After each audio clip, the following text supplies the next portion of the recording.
पर टंगी सास। पंजाबी में कहावत है, सास चंगी होवे या ते दीवार ते टंगी होवे। संगीता की शादी भी एक ऐसे ही घर में होती है जहां उसकी सास दीवार पर टंगी होती है। ससुर और पति शादी के पहले दिन उसे सास के फोटो के सामने ले जाते हैं, जहां ससुर जी कहते हैं, बेटा बेटा संगीता, ये तुम्हारी सास थी, बहुत नेक और भली, लेकिन थोड़ी गुस्सैल थी।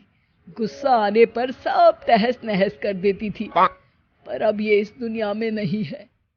हाँ संगीता, माँ होती तो तुम इनकी कोई बात टाल नहीं सकती थी, वरना तो माँ घर में भूचाल ले आती। संगीता मन में खुश होती है कि अच्छा है कि ऐसी औरत अब इस घर में नहीं है, लेकिन दिखावे के लिए वो जैसे ही सास की फोटो के सामने हाथ जोड़कर खड़ी होती है, ये क्या? सास उसे देखकर मुस्कुराने लगी। संगीता आंखों को मलकर एक बार फिर से देखती है, लेकिन फिर सास के चेहरे का भाव, भंगिमा यानी एक्सप्रेशन बिल्कुल बदले होते हैं। वो अपने पति और ससुर को कहती है, माँ की तस्वीर तो स्माइल कर रही है। ना ना बेटी, ये कैसे संभव है? जरूर तुम्हें कोई गलती हुई होगी, ऐसा कैसे हो सकता है? लगता है तुम शादी की सारी फॉर्मेलिटी करते करते थक गई हो, तुम्हें आराम की जरूरत है संगीता। खैर, सारे संगीता की बात को इग्नोर कर कमरे में चले जाते हैं। वैसे सास की फोटो पर एक्सप्रेशन एक के बाद एक बदलते ही रहते हैं। सुबह होती है, पति और ससुर को काम पर भेजकर संगीता कमरे की सफाई करने में लग जाती है कि तभी उसे आवाज आती है, टेबल ठीक से साफ करो। ऐसे भी कोई टेबल साफ करता है? इससे अच्छा तो ये गंदा ही था। किसी औरत की आवाज सुन संगीता दंग रह जाती है और सोचने लगती है कि आवाज कहां से आई।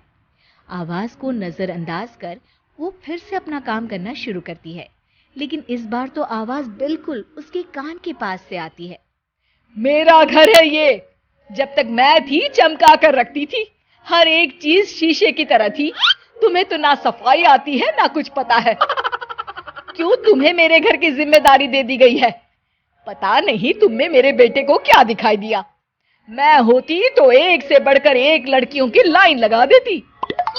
अब संगीता को समझने में देर नहीं लगी कि ये आवाज किसी और की नहीं बल्कि उसकी सास की है, जो दीवार पर टंगी है।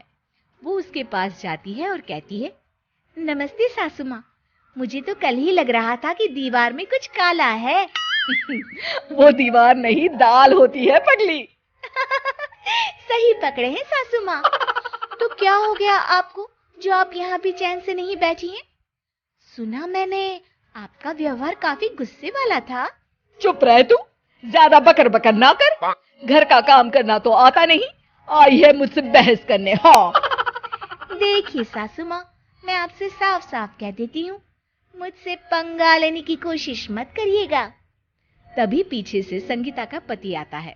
अरे संगीता, किससे बात कर रही हो? कौन है वहां? संगीता की सास की फोटो फिर से पहले जैसी हो जाती है।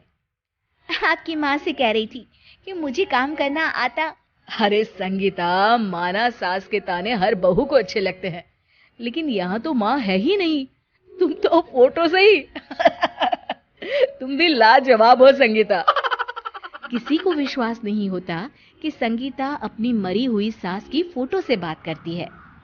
वहीं आए दिन संगीता की सास संगीता को किसी न किसी बात पर आते जाते ताने देती। संगीता को भी अब सास के तानों और उनसे बात करने की आदत हो गई। वो कभी खानदान की कहानी तो कभी तीज त्योहार कैसे मनाए या किसी व्यंजन की रेसिपी सास से ही पूछती। सारा दिन घर में अकेली संगीता की सास अब उसके लिए तानों के साथ पक्की साथी की तरह भी रहने लगी थी, जो किसी और को नहीं बल्कि संगीता को ही सुनाई देती।